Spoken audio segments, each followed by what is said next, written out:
What's up, all you old school, new school listening motherfuckers? It's that time of the week again. It's another crazy edition of Old School, New School Comedy Podcast. And I am your piece of shit host, old school, 27-year comedy veteran. I don't brag about that because it's so sad at where my career is. Christy Miller.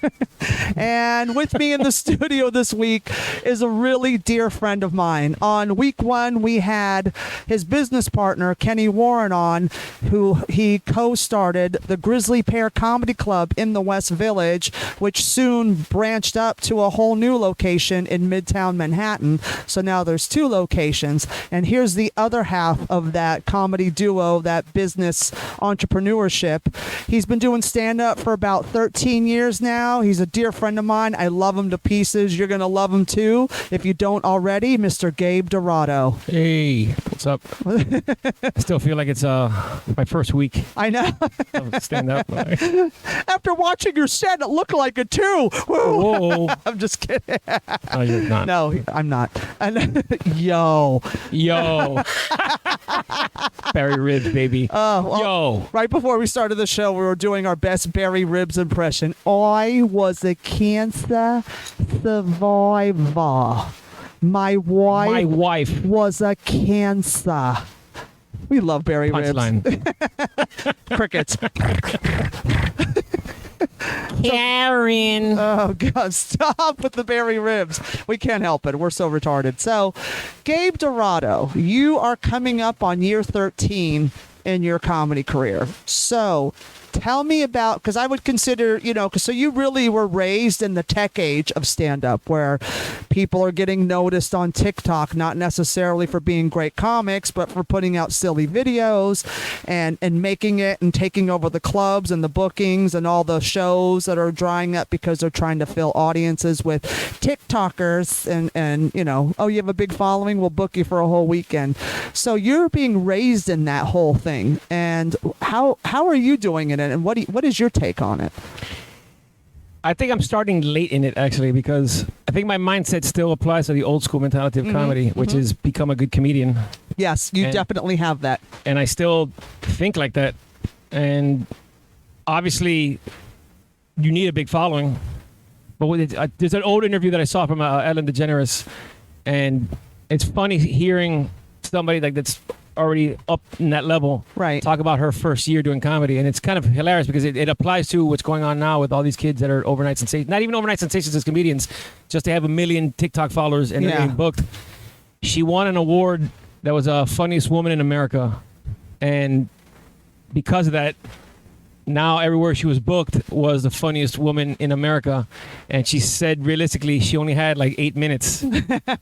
So she literally was going to these comedy clubs in whatever little suburban town with the expectancy of the funniest woman in America and having nothing else after 9 minutes. Yeah.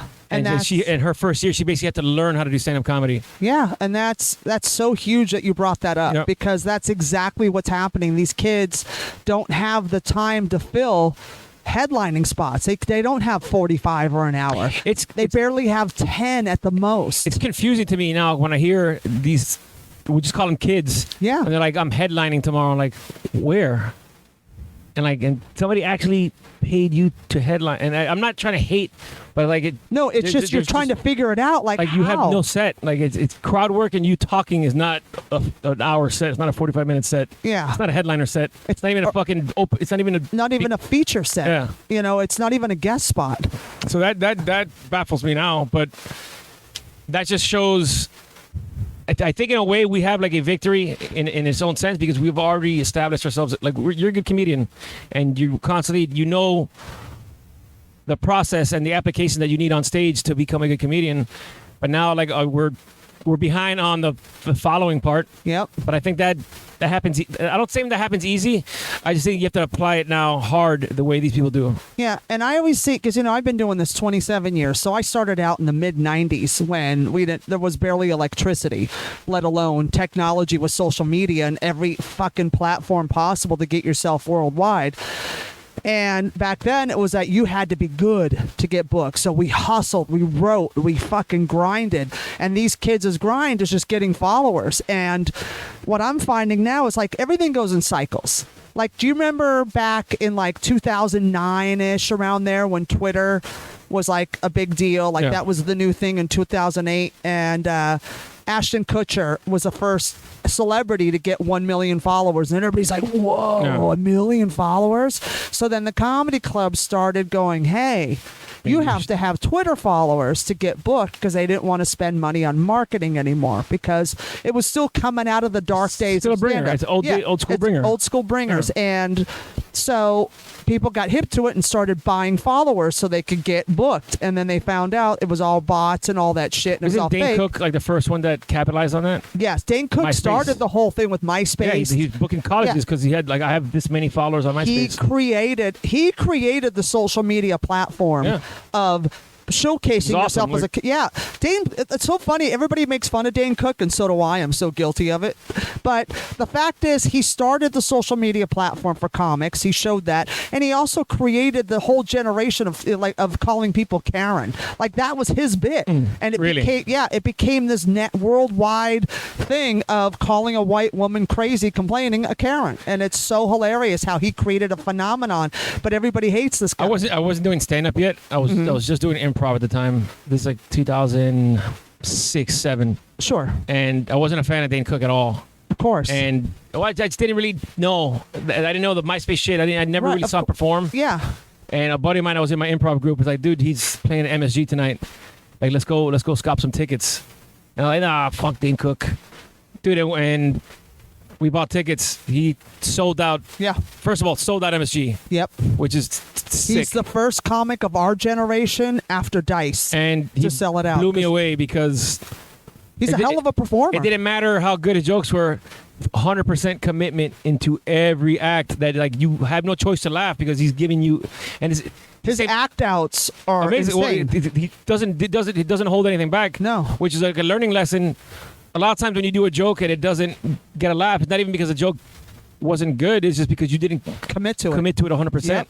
You didn't believe in it. Mm-hmm. And then the audience doesn't believe in you. Yeah. If you hold back anything, and I tell this to all New Jack comics, I said, if you resist or hold back or get worried or clench up, like, I don't know if I can say that, say it, commit, and own it. Like, look at the shit I get away with on stage, because I commit to the ridiculousness of the things that come out of my mouth. Because the things I think are things that is everybody's inside voice, but they're calling too the next afraid. comic a fag. Exactly. And getting banned. I don't even know who that was, but the only person, it was, I called you gay and a fag, but they loved you for it though. I know. They hated you for calling me your dad. I called you my dad. Like, I relaxed, dude. You're like, calm down. I know you're like, that was so funny that night. But I committed to it, which is why it worked. Fuck you, dude. You call me gay, dude. Yeah, you totally owned it. It was I was dying. Tell the story. Were you out? I think it was like the third or fourth comic, but you had insulted every comic come on stage. Like, that was my intros. They're just insulting people. This next guy's fat. This guy's obviously. I remember it was I go, speaking of gay, this next guy. So they're already laughing because they loved her. She had a crushing opening set, so no matter what she said, like she won. I was winning. And I gotta say, it's like, guys, get it for my dad. And I'm like, oh, crickets. Like, all right, fucking shut up. She's a friend of mine. And I'm dying in the background, screaming. All you hear is me dying behind the curtain. And she's laughing at it. And I'm crying, like I'm cackling, and everybody's just sitting there quiet. And he's like, relax. Like, all right. Let's start over again. Yeah, that was so fucking hilarious. But yeah, so it's like, talking about Dane Cook and his commitment and shit. Yeah, commit to your bits, commit to your character, commit to what you're saying on stage, and you can sell anything. It doesn't have to be true. That's kind of what your original question. That's kind of where I'm at now. Is I'm still not gonna turn off that part of my brain that still wants to keep. Because this thing, like in my 13 years doing stand up, I think in my last year, I finally learned how to write jokes properly. Well, it's just that you're at that age in comedy, that comedy age, that you're learning what your voice is. Because I always tell people it averages between 10 and 12 years is when you find your point of view, because you spend 10 years developing that point of view, find it, throwing shit against the wall, sticking. I always tell comics, treat your comedy stage persona as a child that you gave birth to. So you've been doing comedy 1 year, right? We'll just say this, somebody's doing comedy for 1 year. That's a 1-year-old child. What do 1-year-olds talk about? It's baby talk. They have a few words they've learned. They just learned how to walk, and they're kind of like, there's not a lot to say. And then you're working on those jokes, and then you turn 5 years old. Well, 5-year-old, what does he look at with the preschool toys and playing with those toys? Those are boys. I'm a big boy. I don't play with those kid toys. You don't baby talk them anymore. So you're going to shed some layers and like, okay, those jokes don't work anymore because I'm growing up. 5-year-olds have a conscience. They're kind of independent for a child. They can play, they find their own toys to play with. You can let them run around the house, and they can form sentences. You can have you know what I mean? So they're developing their point of view at that point, because now they have a vocabulary. They can walk by themselves. They can go to the bathroom by themselves. They can play with their own toys. They can handle it, right? So then from 5 to 7 is when all those sentences come out, and you start learning these cool words and learning what it means, and you're reading and all this stuff. And then you hit 10 years old. Well, now you're double digits. So 10-year-olds have a fully developed conscience. You have some sort of idea of what they kind of have like a personality now. They've kind of developed who they are as a kid, and that's who they are as a kid. So now crazy. You know what direction you're going to go. I still feel like I don't specifically know exactly what my voice is. Okay, that's okay. But I understand. I know where my sense of humor comes from, and because the thing is, like, this is my thing. Is like I got when I started getting better at joke writing. Mm-hmm. It had nothing to do with being a good joke writer. It was me being objective about other people's. Like, the truth is, most of your best jokes are inspirational. They come from something that you thought of. You're like, oh shit, that's great, and then it's like a bug until it develops into a huge bit. Yes.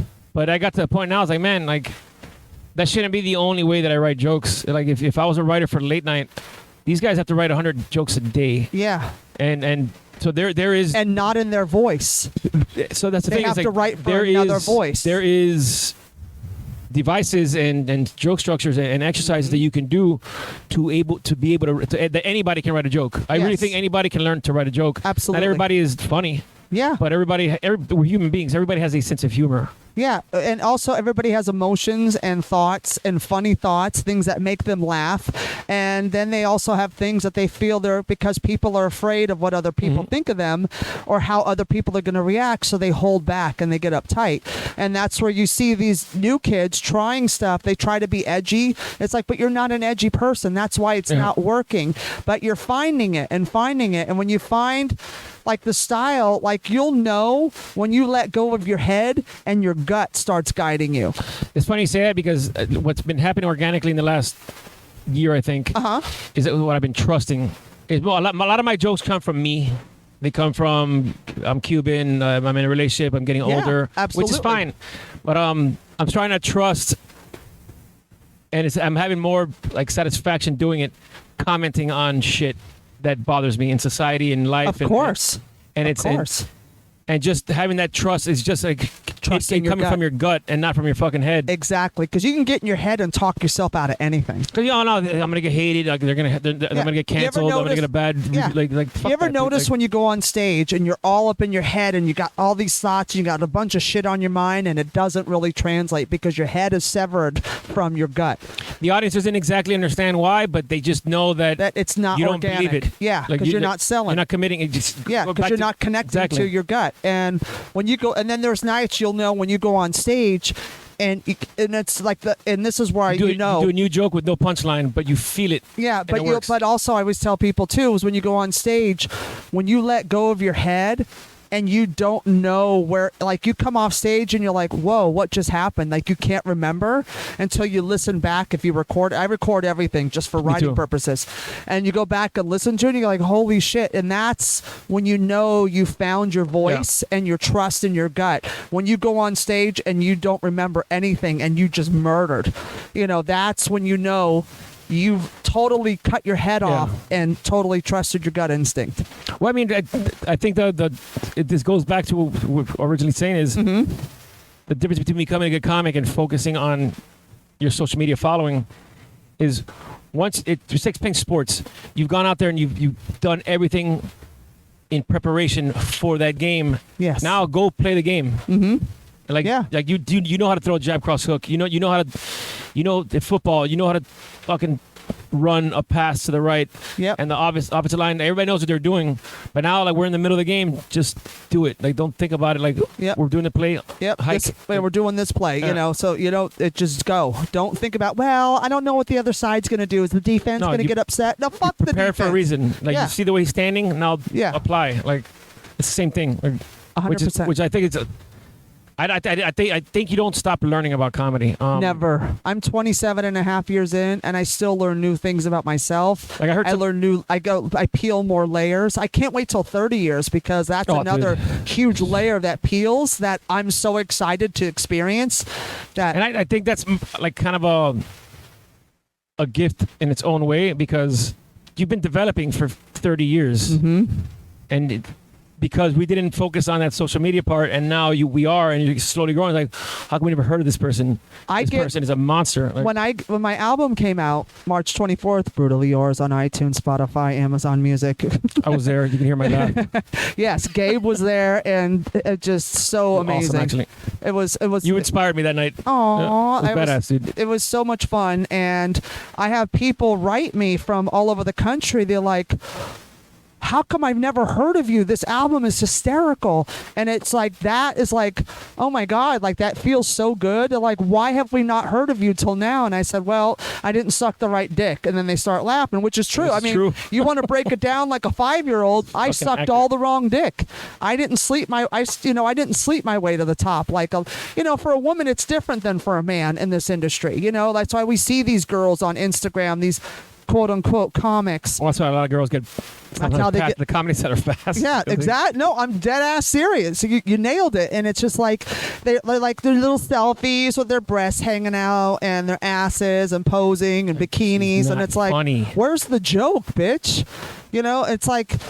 And then they get everything handed to them because male bookers want to fuck them, and they know that, so they play, and it's this whole domino effect of I may score with this girl, and if she doesn't give me any, I won't book her anymore, and vice versa. So it's funny you say that. I think in my 8 years, I've been you've been booking, but in my years booking that place, the fact that I bartended so long, it prepared me for that. Yeah, that's. So I didn't care. Like that was like boot camp for you to deal with the horrors. Hi, Gabe, can I get a spot? Dude, I've been bartending for. I don't care. Like, you're not making me any money by you saying that. Like, yeah, like I got a girl that handles my dick well, bitch. Step aside. You're not funny enough to suck my dick. Is what you should for 5 say. minutes is the same thing as like somebody asking me for a free drink. Like, no, assaulting, dude. Like, and I get it, dude. Like, I get people are hungry and like you gotta be, and that's what they have to do, and that's fine. But you don't have to buy into it. But I've never been that kind. I know. I've known you for a long time. You've never asked me for a spot. Never. I've never I've been the same way. Like, if you're funny, and it's something my dad used to tell me a long time ago, and like I agreed to it to an extent, but he's pretty accurate. Is if you're talented, people will know you. Yes. So, so just keep and that's focusing old on school. That's old school, exactly. So focus old school. on your skill level. Focus on why you like doing comedy. Keep developing whatever your voice, just everything, just your technique. Keep your growing skills. every day. Just keep pushing forward. That's I'm a prime example of that. That I love this craft now, 27 and a half years in, more than I did when I started. I'm in love with comedy. I love what I do, and I'm not willing to sleep my way into a club because what is that going to? No satisfaction. You win the battle, but you lose the war. And I'm all about winning the war. At the end of your life, when you look at it, like did I gave up pussy to get a 10-minute spot. Get the fuck out of here. But at the same time, these girls are being handed shit, but they can't sustain. So like I was saying earlier about the Twitter thing and all that stuff and the followers and the club's booking, everything goes in cycles. So you notice around 2015, 2016, that started dying out in the sense of the shows weren't funny. and people weren't coming.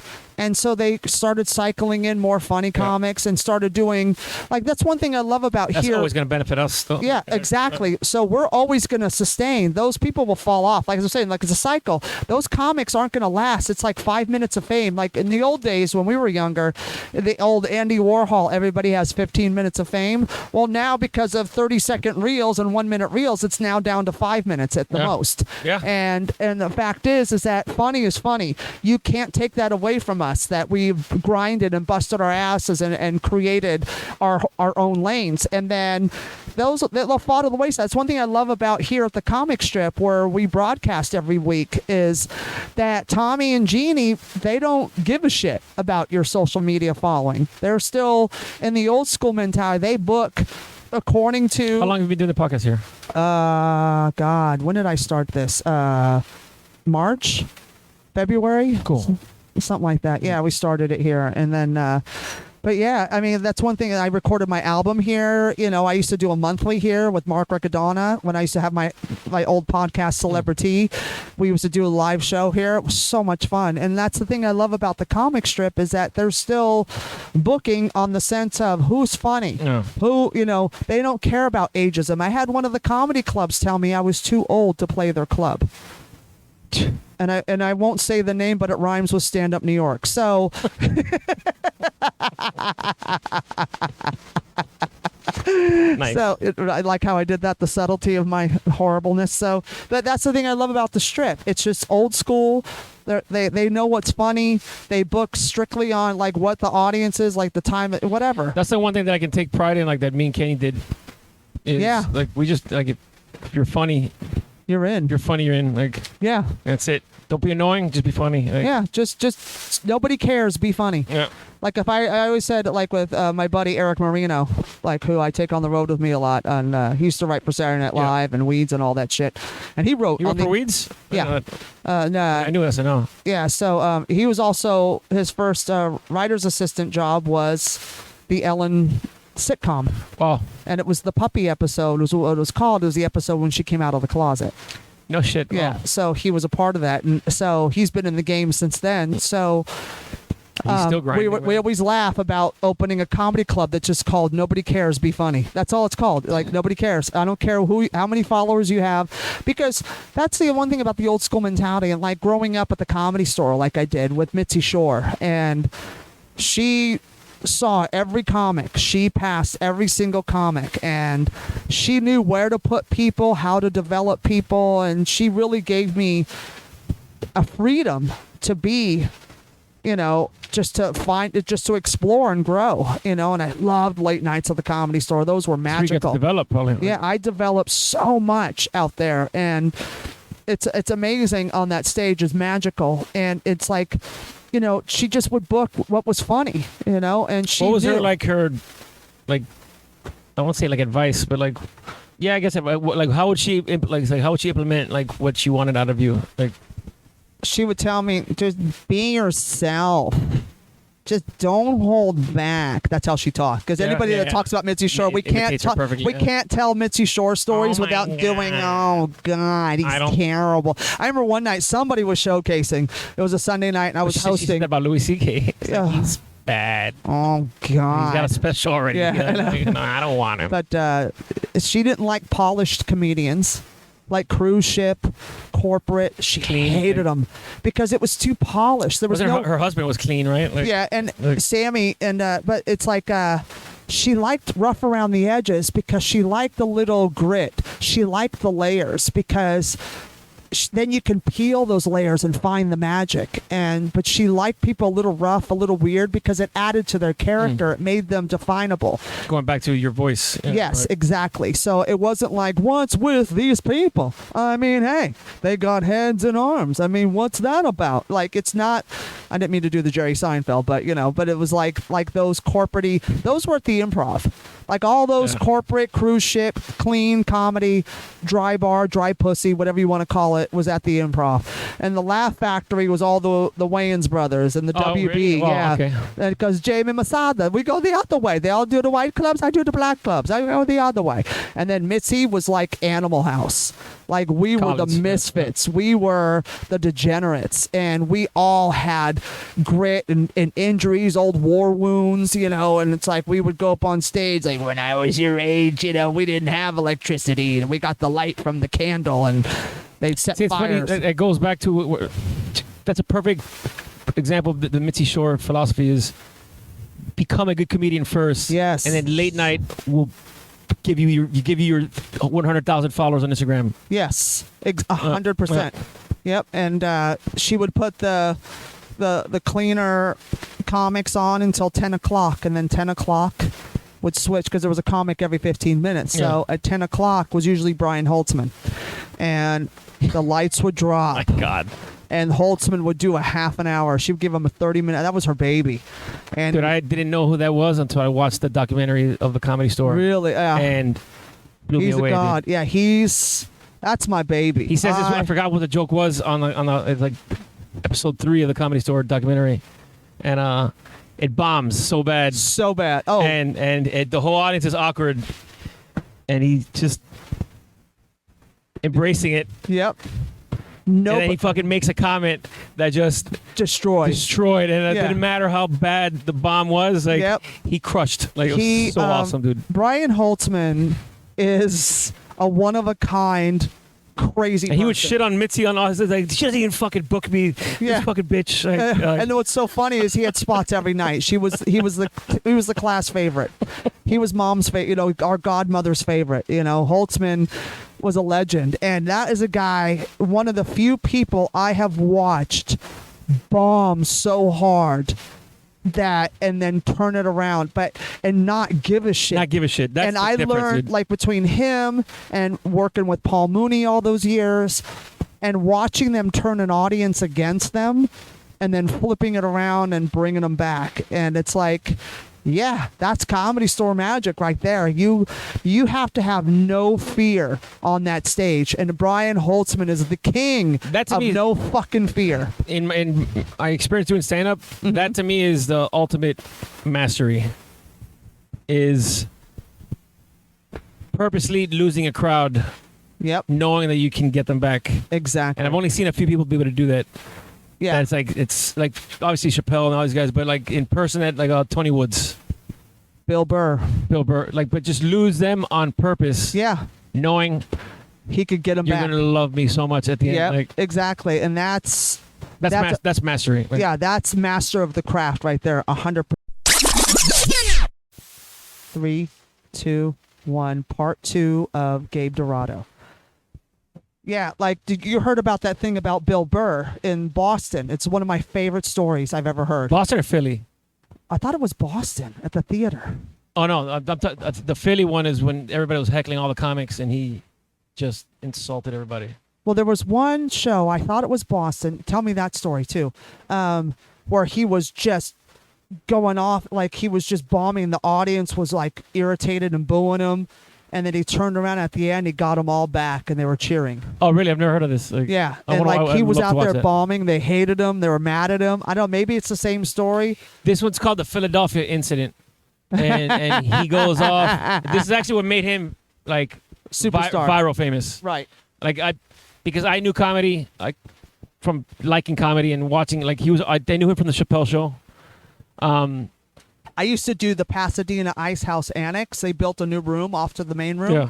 Me, Bill Burr, Joey Gaynor, Franchi, and Tamara Pickering would do this room every weekend to help build it. Oh wow, that's yeah, cool. That's how old I am. I wasn't even doing stand up yet. Jenny Saldana. It was her first year that she had breast cancer. Right. We love Jenny. She had a benefit, and it was Colin Quinn hosting, Patrice O'Neill, I love Patrice. Charlie Murphy, Love Charlie. Donnell Rawlings, and Bill Burr. Oh. And I already knew who Bill Burr was from the Chappelle Show, and he blew me away. Yeah. And this is fucking 14 years ago, 15, Right. maybe Uh-huh. 15 years ago. Yeah. But that's the thing is like I knew who he was, at that time, like I think on YouTube, the Philadelphia incident came out a few years later. Right. And people that didn't even know comedy knew about this thing because it was so good.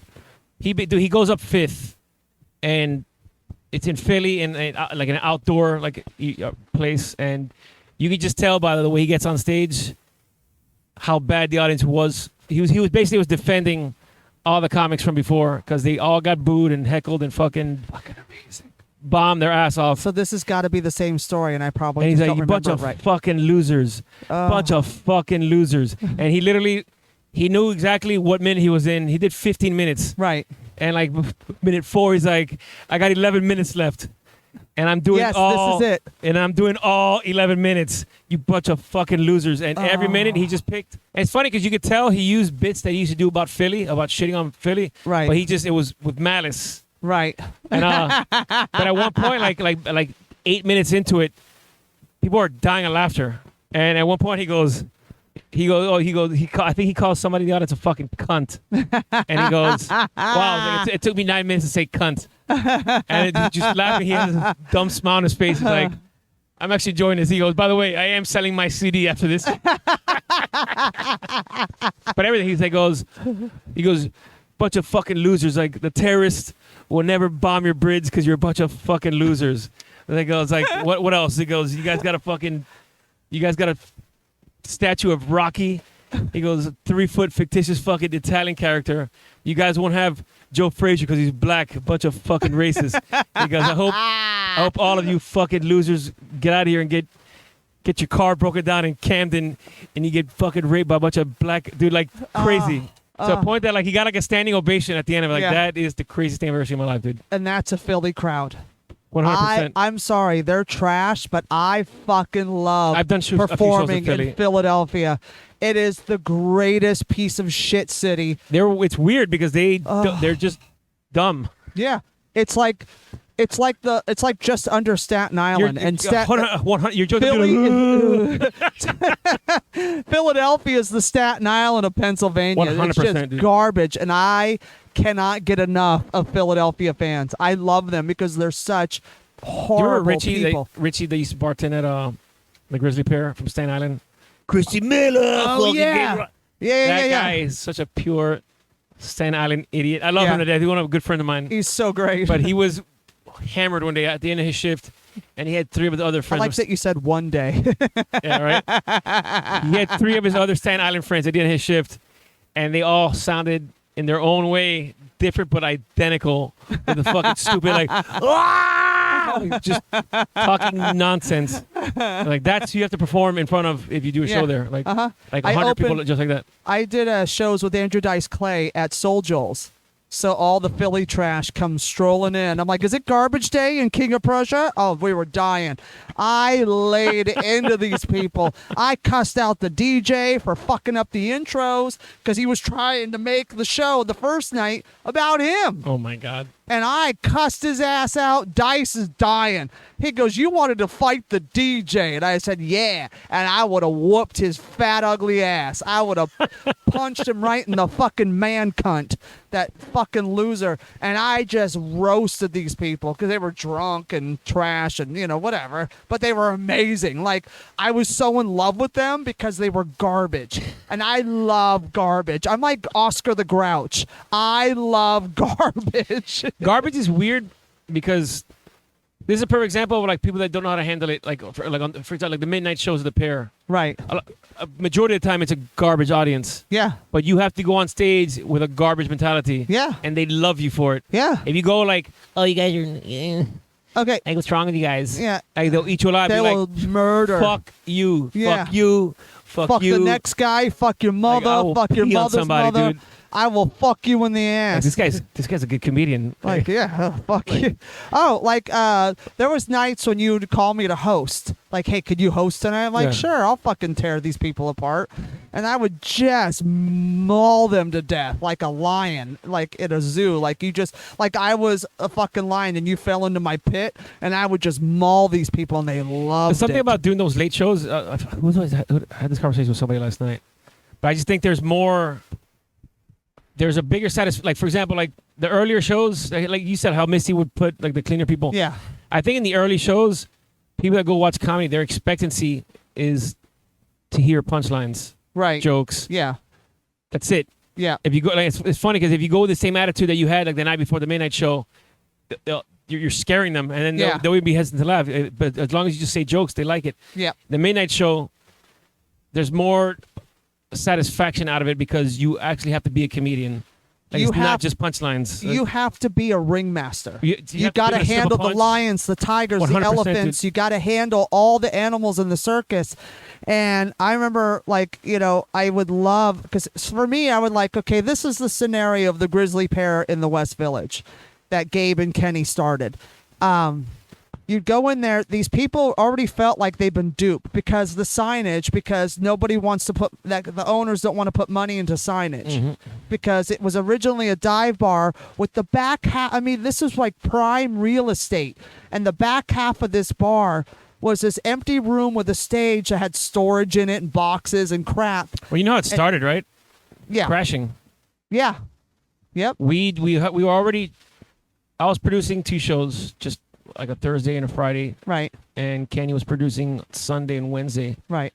And I think we were the most organized ones. That's the only Of reason course. the whole thing started. Yeah. But it was season 2 of Crashing, and because season 1 was filmed at the Grisly Pear, and they called it the Grisly Pear Comedy Club. Right. We started selling out shows, like overnight, and just indirectly, like, oh, this is where Crashing's filmed. We'll buy tickets. Yep. Like, oh, Pete Holmes, Crashing. Yep. That just happened, and then it was like, let's take advantage of this. Like, no, you did. Like, you did everything right. And it's just by accident. Like, it was so funny because just one. That's all it social media takes. following, dude. Yep, Like, that's all it takes. even a physical venue that developed its chops as a comedian didn't really take off until social media took off. Like, Yeah. it's so funny. Like, It's so crazy. And I remember, like, there was nights where you would have to walk people in because of the signage wasn't there, which is so stupid. Yeah. They didn't. If they would have taken advantage of putting the signage up after Crashing was filmed there, yeah. dude, they wouldn't even have to think twice about anything. Mm-hmm. But because it still looks like Yeah. like a dive bar on the outside and there's no signage, so people think, is this real or was that a movie set? And so I loved when you would. My favorite. They should have kept that as a concept, like, because they made the CBGB shirts, Yep. dive bar up front. Yep, Comedy exactly. Club at and back. Yeah, it was all good. But I remember, like, I loved watching people come in to make sure it was a real club and not just something. Get robbed. Yeah, they were getting robbed on McDougal Street, so they were already pissed off that they couldn't get into the cellar. So now they're coming to the Grisly Pear. So they already have a chip on their shoulder. They've been drinking all night. And then they want to see, and they're not seeing the people that they think they're going to see because they're so brainwashed by the Comedy Cellar and all the people that go there that it's just so funny. So you're already up on an uphill battle pushing a boulder barefoot. Like, it's great. Yeah. So I have a lot of comics, like comics that work the cellar. They're like, oh, the Grisly Pear, that's a hard room. And I go, no, it's not. It's actually really fucking fun. I think if And- you look at the last 15 out of 18 comics that have been past the Comedy Cellar, all developed at the Pear first. Yep. And it was just easy. It was almost like the 8 o'clock kind of crowd Yep. in any room. Mhm. That's what the set. People go there with the expectancy of it's funny. Yeah. So all you gotta do is be funny on stage. Yeah. And it's such a Kind of awesome. concept that a lot of people aren't just funny on stage. It's so insane. What I give the Comedy Cellar credit for, compared to any club that I've ever performed at, is everything is conducive for the comedian on stage. Yes. There's bouncers that kick you out if you talk Yep. shit. Oh, that doesn't no. happen anywhere. They protect their talent because Noam's a smart man. Noam gets it. Yeah. Noam, like Mitzi Shore was the same way. We had a big bouncer. We had doormen. If anything got Can't go in unruly, groups. you were They out. throw your whole group out. You can't use your phone. Yeah. Like, everything. So that it's just It's for you such a to watch the person well-organized talk. machine. Like, Yep. It's to force you to focus on the show. that doesn't happen, and that's kind of what we tried to like implement forever, and I hope it continues to happen at the Pear. It's about the integrity of the comedy show. Yeah. Every comedian is a fucking component. It is a part of a good comedy show, Yes. and as long as you protect the integrity of a show, Yep. it's gonna be a great place. Yep. But that 100%. it's all about the show. Yep. So on that note, I always like to wrap up the show with a couple questions, and this is one of my favorite things because it's always about like respecting other comics and loving comedy so much. Is there a bit that a stand-up comic has done that you heard and went, motherfuck, that's brilliant, I wish I had written that? Which one?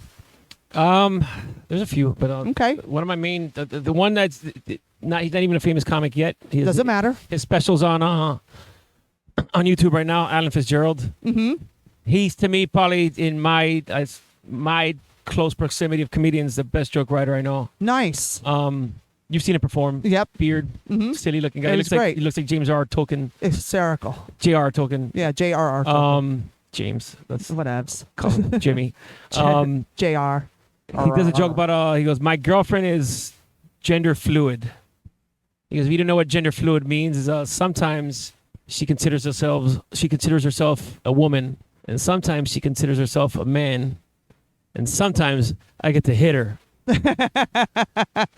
That's a great simple joke. dude, but again, it crushes every time. And Of course. He does one that follows that. It's about Roe versus Wade, and this is the one I was like, man, I wish I fucking would have written that. Right.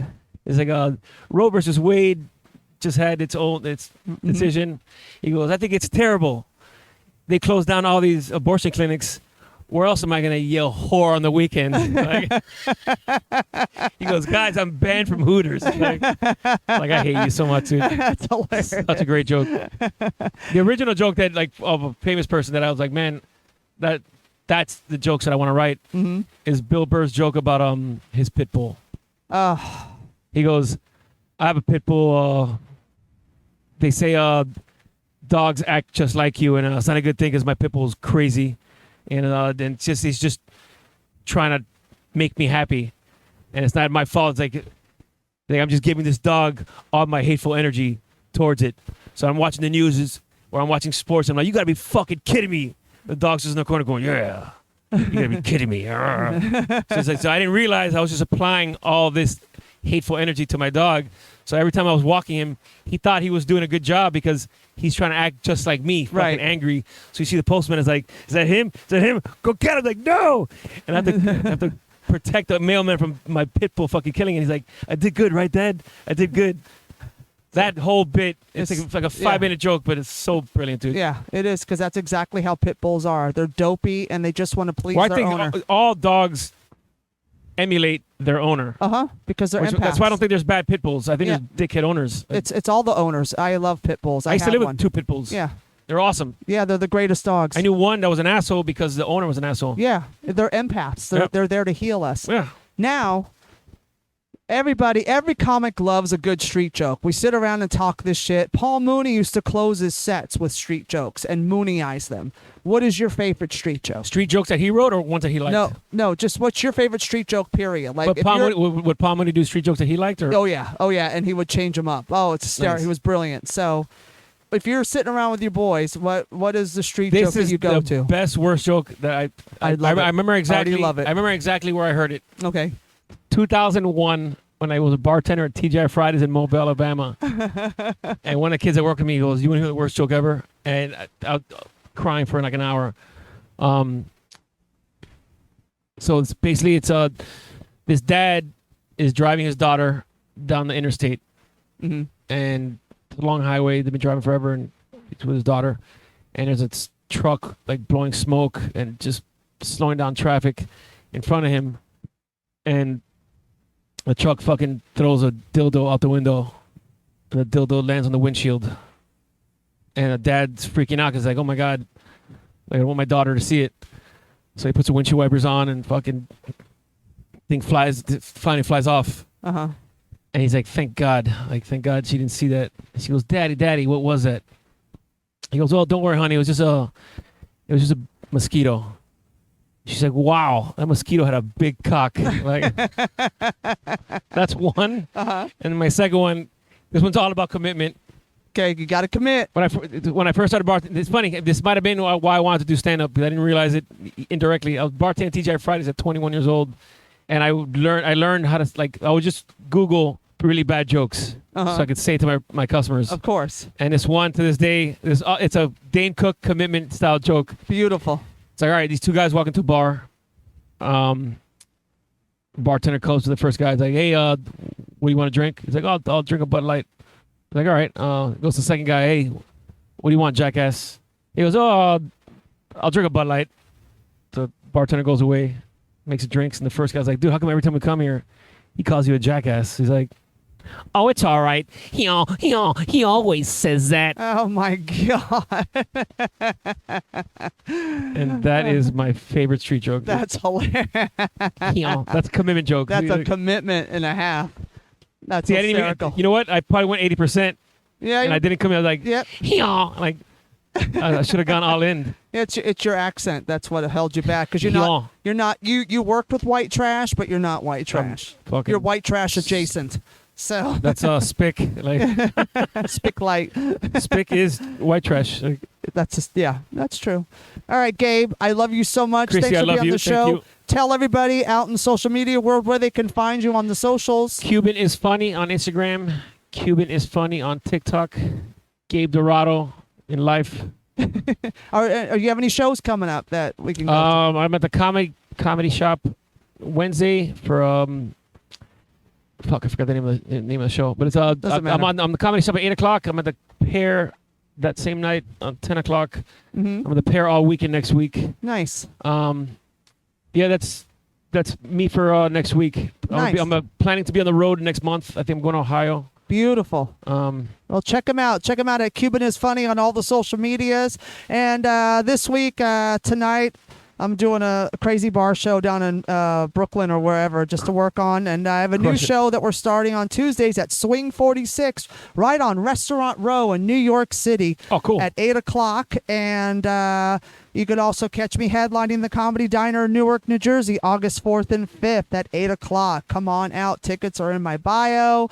I love you guys. Thanks for listening to another Thanks for episode having of me. Old School New School Comedy Podcast, recorded live here at the Comic Strip. And I thank you, Gabe. And Thank you so much. I love you guys. And Likewise, we'll see you man. next week. Deuces.